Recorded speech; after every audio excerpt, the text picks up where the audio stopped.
56টি জাতিগোষ্ঠীর প্রায় 150 কোটি মানুষের বৈচিত্র্যপূর্ণ সংস্কৃতির দেশ চীন। চীনা সভ্যতার যেমন আছে 5000 বছরের ঐতিহ্য, তেমনি আধুনিক জ্ঞান বিজ্ঞান ও উদ্ভাবনেও সমান সচেষ্ট চীন।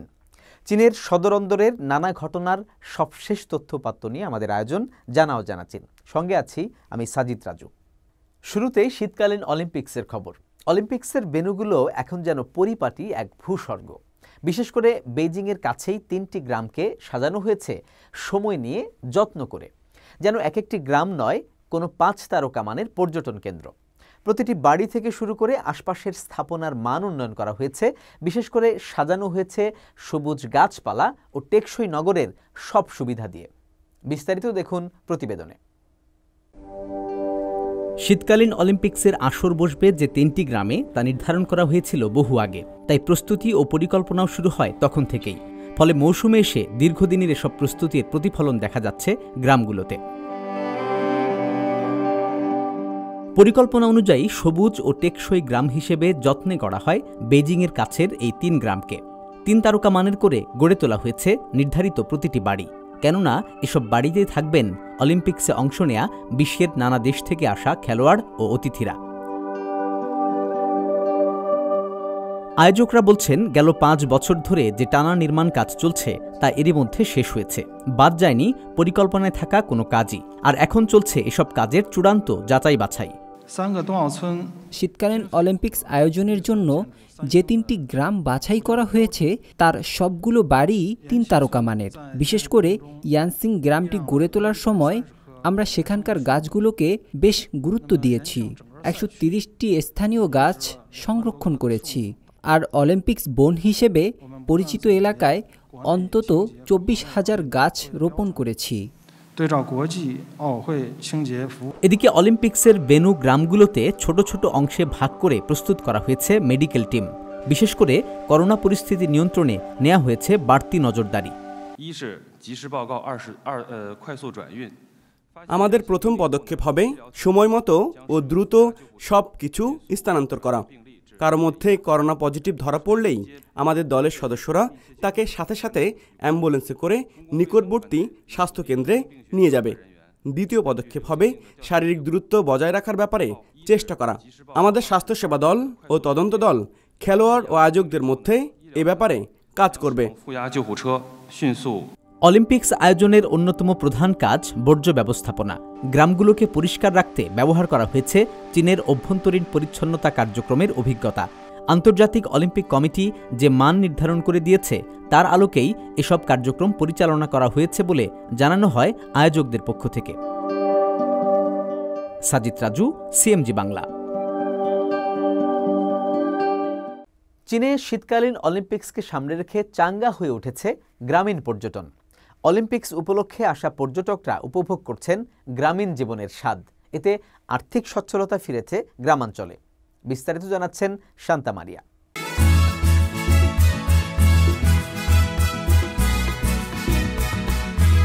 শীতকালীন অলিম্পিক্সের কেন্দ্রস্থল চীনের রাজধানী বেইজিং। এরই মধ্যে দেশি বিদেশি খেলোয়াড় ও সংশ্লিষ্টদের আনাগোনায় মুখরিত বেইজিংয়ের উপকণ্ঠের ইয়ানসিং জেলা। ফলে এই অঞ্চলে গ্রামীণ জনপদে লেগেছে পর্যটনের ছোঁয়া।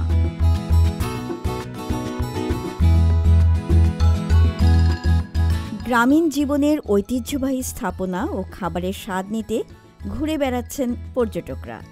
ফলে চিনচুয়াং টাউনের অধিবাসীরা নিজেদের বাড়িতে স্থাপন করছেন ছোট ছোট পর্যটন কেন্দ্র। নানা রকম খাবার পরিবেশন করছেন তারা পর্যটকদের। স্থানীয় সুস্বাদু খাদ্য পরিবেশন করা হচ্ছে আকর্ষণীয়ভাবে। ঘরোয়াভাবে ব্যক্তি উদ্যোগে তৈরি এসব পর্যটন কেন্দ্র চীনের গ্রাম পর্যটন ব্যবস্থাকে আরও গতিশীল করে তুলছে। বিশেষ করে আসন্ন শীতকালীন অলিম্পিক্সকে ঘিরে গ্রাম পর্যটন বেশ চাঙ্গা হয়ে উঠেছে। ছোট ছোট বাড়ির ভিতর অতিথি থাকার ব্যবস্থার ফলে বাড়ছে গ্রামবাসীদের আয়, সৃষ্টি হচ্ছে চাকরির সুযোগ। স্থানীয়রা তাদের বাড়িগুলো পর্যটকদের ভাড়া দিচ্ছে, নিজেদের ব্যবসায় নিজেরাই প্রধান হচ্ছে, তাদের আয়ও বাড়ছে। বাড়িগুলোতে পর্যটকদের জন্য রয়েছে আধুনিক সুযোগ সুবিধা। 150টি সেরা হোমস্টে ব্র্যান্ডের 4500টি বেড রয়েছে। শিশুদের খেলাধুলার জন্য রয়েছে বিশেষ ব্যবস্থা। শীতকালীন অলিম্পিক্সকে সামনে রেখে তুষার ও বরফের বিভিন্ন খেলাধুলাও জনপ্রিয়তা পেয়েছে। তুষার ও বরফ পর্যটনে এখন পর্যন্ত 8.3 মিলিয়ন পর্যটক এসেছেন।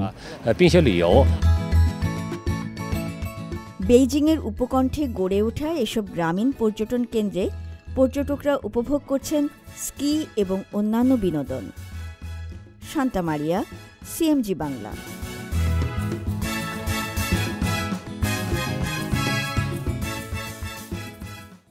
দুনিয়াজোড়া বিনিয়োগ ও পণ্য উৎপাদনে চীনের জুড়ি নেই। বিশ্বের নানা দেশে চীনা শিল্প প্রতিষ্ঠান স্থাপনের নজিরও নতুন নয়। এর এক উৎকৃষ্ট উদাহরণ বাংলাদেশের পান্ডা শু ইন্ডাস্ট্রি। রাজধানী ঢাকার অদূরে 15.5 একর জমির উপর গড়ে তোলা এই কারখানায় বছরে তৈরি হয় অন্তত 45 লাখ জুতা। দেশের মোট চাহিদার প্রায় 30% পূরণ করে এই কারখানার উৎপাদিত জুতা। দেখুন আমার তৈরি করা একটি প্রতিবেদন। সারি করে সাজানো আধুনিক ডিজাইনের এসব জুতা যেন সৃজনশীলতা ও রুচিশীলতার প্রকাশ। কেবল পায়ের সুরক্ষায় নয়, হাল ফ্যাশনের অন্যতম অনুষঙ্গ নানা রং ও ডিজাইনের জুতা। পরিপাটি পোশাকের সঙ্গে মানানসই জুতা যেন ব্যক্তিত্বের বহিঃপ্রকাশ। প্রশ্ন হতে পারে, উন্নত ও নজরকাড়া এসব জুতা কি আমদানি হয় দেশে? আকর্ষণীয় ডিজাইনের এসব জুতা এখন তৈরি হয় বাংলাদেশে। অত্যাধুনিক যন্ত্রপাতি ব্যবহার করে নান্দনিক ডিজাইনের এসব জুতা বাংলাদেশের প্রায় 30% পর্যন্ত চাহিদা পূরণ করে। আজ আপনাদের দেখাবো এসব জুতা তৈরির পুরো প্রক্রিয়া।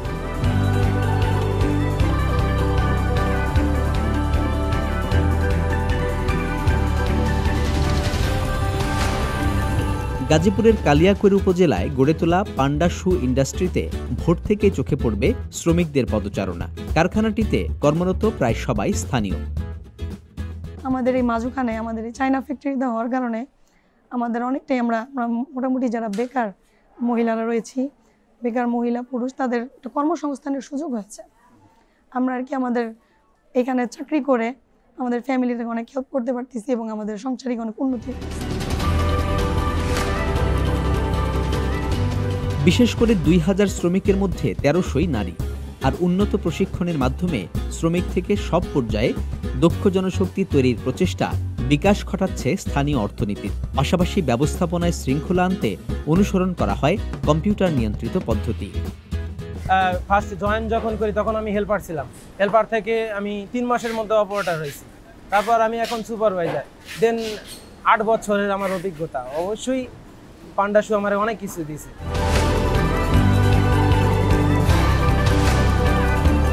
2011 সালে স্থাপন করা কারখানাটিতে বছরে 45 লাখ জুতা তৈরি হয়। কর্তৃপক্ষ বলছে এসব জুতা যেমন টেকসই তেমনি দামও ক্রয় ক্ষমতার মধ্যে। কেননা চীন থেকে আনা অত্যাধুনিক প্রযুক্তির যন্ত্রপাতি সন্নিবেশ করা হয়েছে এখানে। বিশেষ করে ইনজেকশন মোল্ডিং মেশিন, সর্বাধুনিক প্রযুক্তির outsole flexing, thermal bonding machine, lamination ও এমব্রয়ডারি মেশিন সহ সব ধরনের প্রযুক্তির দেখা মিলবে এখানে। জুতার অবয়ব তৈরি করার বহু আগেই ভাবা হয় এর নকশার কথা। মানুষের রুচি ও মনোভাব বুঝে পছন্দের জুতার ডিজাইন তৈরি করেন শিল্পীরা। আর সেই শিল্পকর্মের প্রস্ফুটিত প্রতিচ্ছবি রুচিশীল মানুষের ব্যবহার করা জুতার নান্দনিকতা।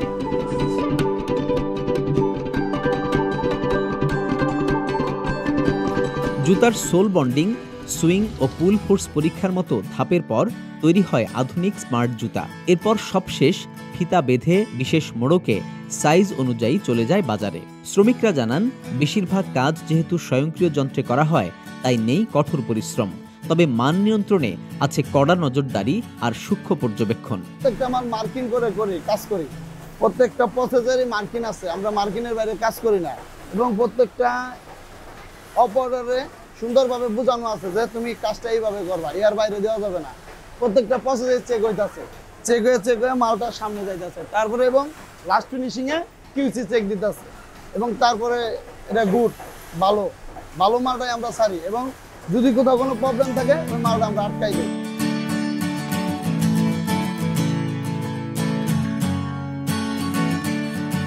উৎপাদিত জুতা দেখতে আকর্ষণীয় করতে ব্যবহার করা হয় চকচকে উপাদান। বিবেচনায় নেওয়া হয় শীত বর্ষা ঋতুভেদে ব্যবহারকারীদের আরামের কথা। বিশেষ করে স্নিকার, স্লিপার ও স্যান্ডেল তৈরি হয় অফিসগামী ও শিক্ষার্থীদের কথা মাথায় রেখে। আছে পণ্য পরিবর্তনের শিথিল নীতি। এতে সুনামের পাশাপাশি এসেছে ব্যবসায়িক সফলতাও। পরিবেশ ও স্থানীয়দের প্রয়োজনের কথাও মাথায় রাখে প্রতিষ্ঠানটি। জুতা তৈরির ধাপে ধাপে কিছু আবর্জনা তৈরি হয় প্রতিদিন। এসব আবর্জনা যেন পরিবেশের কোনো ক্ষতি করতে না পারে, সেজন্য আছে এই ট্রিটমেন্ট প্ল্যান্ট। কারখানায় উৎপাদিত ময়লা পানি পাঠানো হয় এই ইটিপিতে। এখানে নানা প্রক্রিয়ার মাধ্যমে ধাপে ধাপে বর্জ্য শোধন করা হয়, আর এ কারণে এটি পরিচিতি পেয়েছে পরিবেশ বান্ধব কারখানা হিসেবে। ইটিপিতে বর্জ্য মেশানো পানি ছাড়া হলে তা পরিশোধন হয়ে বের হয় একেবারে স্বচ্ছ আর বিশুদ্ধ হয়ে। পাশাপাশি পরিবেশ সংরক্ষণে কারখানার আশপাশে রোপণ করা হয়েছে বিভিন্ন প্রজাতির গাছ। কারখানা কর্তৃপক্ষ বলছে, স্থানীয় এলাকায় প্রতি বছর বিভিন্ন প্রজাতির 5 শতাধিক বৃক্ষরোপণের কর্মসূচি পালন করে তারা। আছে পরিবেশ বান্ধব বিদ্যুৎ উৎপাদনের সোলার প্যানেল। এর পাশাপাশি ঝুট কাপড়ের জ্বালানি থেকে উৎপন্ন বাষ্প ব্যবহার করা হয় কাপড় শুকানো ও আয়রন করার কাজে। একই সঙ্গে রান্নাঘরের বর্জ্য থেকে তৈরি করা হয় জৈব সার। সব মিলিয়ে পরিবেশ উৎপাদনের এক ভারসাম্যপূর্ণ নজির স্থাপন করেছে এই কারখানাটি। সাজিদ রাজু, সিএমজি বাংলা, গাজীপুর। আরও খবর নিয়ে ফিরছি একটা ছোট্ট বিরতির পর, আমাদের সঙ্গেই থাকুন।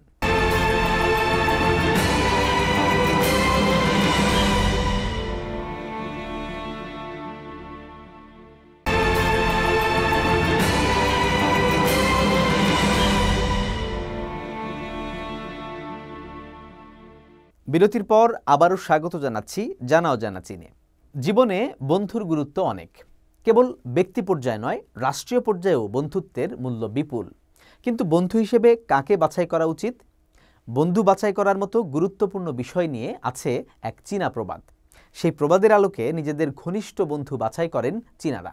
কি সেই প্রবাদ জানাচ্ছেন তৌহিদ শরদ ও ওয়ান লু শিশির। চীনা ভাষায়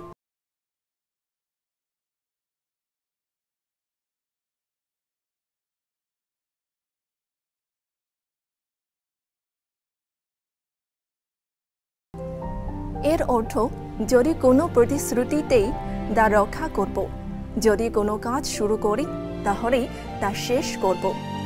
এখানে ইয়েন মানে কথা দেওয়া বা প্রতিশ্রুতি দেওয়া, সিন মানে বিশ্বাস।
প্রতিরোধক সামগ্রী ও টিকা সহায়তা দিয়েছে। চীনের প্রেসিডেন্ট শি জিনপিং বলেছিলেন, 中华文明绵延数千年，有其独特的价值体系，强调言必信，行必果，人而无信，不知其可也。像这样的思想和理念，不管过去还是现在，都有其鲜明的民族特色，都有其永不褪色的时代价值。 চীনের কয়েক হাজার বছরের ইতিহাসে বৈশিষ্ট্যময় মূল্যবোধ রয়েছে, যা কখনো বিবর্ণ হবে না। চীন প্রতিশ্রুতি ও নিজের কাজের উপর গুরুত্ব দেয়, যা পরিবর্তন হবে না। আর এজন্যই বিশ্বের অনেক দেশের কাছে চীন নির্ভরযোগ্য ও বিশ্বস্ত বন্ধুরাষ্ট্র। কেবল অর্থনৈতিক বিকাশ ও বাণিজ্য বৃদ্ধি নয়, বরং বৈশ্বিক দারিদ্র্য বিমোচনেও ভূমিকা পালন করছে ৮ বছর আগে চালু হওয়া চীনের বেল্ট অ্যান্ড রোড উদ্যোগ। অন্যদিকে চায়না লাওস রেলওয়ে সংযোগ দেশটিকে বিনিয়োগের কেন্দ্রস্থল ও অর্থনৈতিক উন্নয়নের প্রাণকেন্দ্রে পরিণত করবে। সম্প্রতি এক সংবাদ সম্মেলনে একথা বলেন চীনা পররাষ্ট্র মন্ত্রণালয়ের মুখপাত্র চাও লিচিয়ান। এর পাশাপাশি বিশ্বের আরও নানা ঘটনার বিষয়ে নিজেদের অবস্থান তুলে ধরে চীনের পররাষ্ট্র মন্ত্রণালয়। বেল্ট অ্যান্ড রোড ইনিশিয়েটিভের আওতায় চলতি বছর ডিসেম্বরে চালু হয় চায়না লাওস রেলওয়ে। এই রেলপথটি চীনের দক্ষিণ পশ্চিমাঞ্চলীয় প্রদেশ কুনমিংয়ের সঙ্গে লাওসের রাজধানী ভিয়েনতিয়ানকে যুক্ত করেছে। এর ফলে ভূবেষ্টিত লাওসের সঙ্গে বৈশ্বিক যোগাযোগ আরও সম্প্রসারিত হয়। তবে চীনের এই উদ্যোগ নিয়ে অপপ্রচার চালায় নিন্দুকরা। তাতে বলা হয়, এই রেলওয়ে নির্মাণের মাধ্যমে লাওসকে ঋণের ফাঁদে ফেলেছে চীন। সম্প্রতি এমন অপপ্রচারের জবাব দেয় চীনের পররাষ্ট্র মন্ত্রণালয়। মন্ত্রণালয়ের মুখপাত্র চাও লিচিয়ান বলেন, চায়না লাওস রেলওয়ে সংযোগ দেশটিকে বিনিয়োগের কেন্দ্রস্থল ও অর্থনৈতিক উন্নয়নের প্রাণকেন্দ্রে পরিণত করবে। অতীতে লাওস যে বাধা অতিক্রম করেছে তার মধ্যে অন্যতম হল বহির্বিশ্বের সঙ্গে এর তেমন কোনো যোগাযোগ ছিল না। এখন চারদিক ভূমি বেষ্টিত দেশটি উন্নয়নের কেন্দ্রভূমিতে পরিণত হবে। বাড়ছে বিশ্বের অন্যান্য দেশের সঙ্গে যোগাযোগ। এর ফলে অন্য দেশগুলো লাওসে বিনিয়োগ ও ব্যবসার সুযোগ পাবে।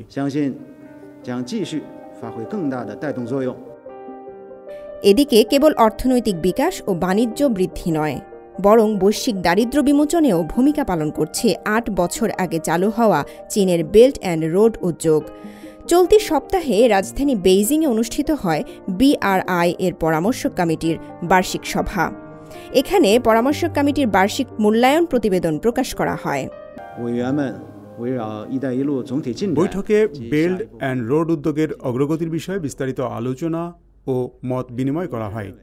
বিশেষ করে প্রেসিডেন্ট শি জিনপিং এই প্রকল্পের মাধ্যমে সাধারণ মানুষের জীবনমান উন্নয়নের যে ডাক দিয়েছেন তার কতটা টেকসই ও বাস্তবসম্মত অগ্রগতি হয়েছে সে মূল্যায়নও উঠে আসে। একই সঙ্গে এই প্রকল্পের মাধ্যমে উচ্চ পর্যায়ের সহযোগিতা কতটা বাস্তবায়ন করা সম্ভব, বিনিয়োগের ফলে কতটা মুনাফা আসতে পারে, সরবরাহ মান ধরে রাখা সহ অন্যান্য বিষয় নিয়েও বৈঠকে আলোচনা হয়।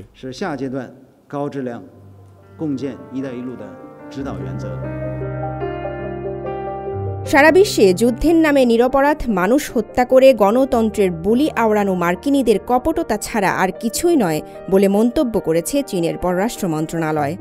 মন্ত্রণালয়ের মুখপাত্র বলেন, গণমাধ্যমের প্রতিবেদন অনুযায়ী গেল ৫ বছরে ইরাক, সিরিয়া ও আফগানিস্তানে অন্তত ৫০,০০০ বিমান হামলা চালিয়েছে যুক্তরাষ্ট্র। যুক্তরাষ্ট্র যাকে ত্রুটিপূর্ণ গোয়েন্দা তথ্য দাবি করে তার ভিত্তিতে চালানো এসব হামলায় মধ্যপ্রাচ্যের শিশুসহ হাজার হাজার বেসামরিক মানুষ মারা গেছে। বিভিন্ন যুদ্ধে অনেক নিরপরাধ মানুষ হত্যার মতো জঘন্য অপরাধ করছে মার্কিন বাহিনী। যুদ্ধাপরাধকে কম গুরুত্বপূর্ণ হিসেবে দেখানো ও নিজের দায়িত্ব এড়িয়ে গণতন্ত্র ও মানবাধিকারের বুলি আওড়ানো মার্কিন কপটতা ছাড়া আর কিছুই নয়।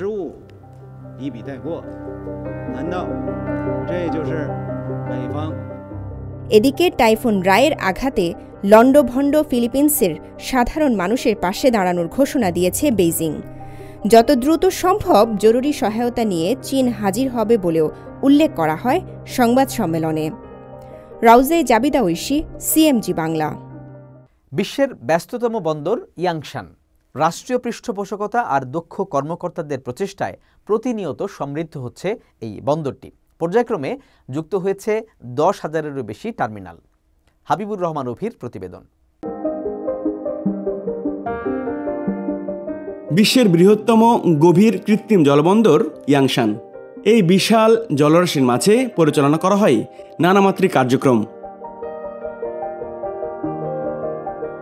এসব ট্রেনের মাধ্যমে প্রতিদিন লোড আনলোড হয় প্রায় 24,000-এর মতো স্ট্যান্ডার্ড কন্টেইনার।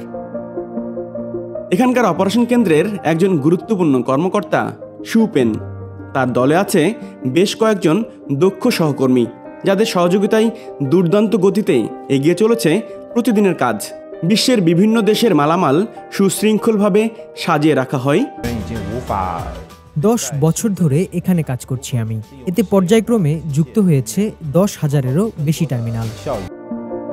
ইয়াংশান একই সঙ্গে বিশ্বের ব্যস্ততম বন্দরগুলোর একটি, যার অবস্থান ছিছু দ্বীপপুঞ্জে। এই বন্দরকে স্থলভাগের সঙ্গে সংযুক্ত করেছে একটি সেতু, যার দৈর্ঘ্য 325 কিলোমিটার। কাজ করতে গিয়ে একটি বিষয় লক্ষ্য করলাম, বিশ্বের বিভিন্ন দেশে ইয়াংশান বন্দরের সঙ্গে ধীরে ধীরে যুক্ত হচ্ছে। এতে সামগ্রিক অর্থনীতিতে ভালো প্রভাব পড়ছে।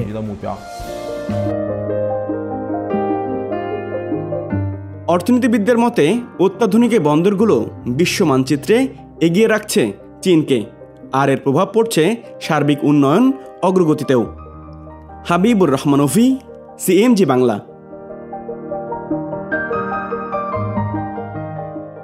দর্শক, এই ছিল আমাদের এবারের আয়োজনে। আগামী পর্বে আবারও দেখা হবে। সে পর্যন্ত ভালো থাকুন, সুস্থ থাকুন। আল্লাহ হাফেজ।